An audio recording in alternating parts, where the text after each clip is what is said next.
PAS Aceh.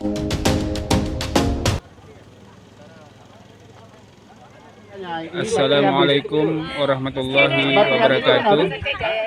Saya pimpinan Pondok Pesantren Serami Darussalam atas nama Tengku Muazza atau Tengku Ibnu Majah sangat menyambut baik gagasan ulama Aceh, yaitu membentuk sebuah partai, yaitu PAS Aceh, Partai Adil Sejahtera Aceh. Di harapan kami kepada masyarakat Gailuwes untuk berbondong-bondong, beramai-ramai menyukseskan partai ini, karena ini adalah termasuk ikut dalam gagasan ulama atau kita ikut dalam payung ulama. Jadi mungkin itu saja harapan kami.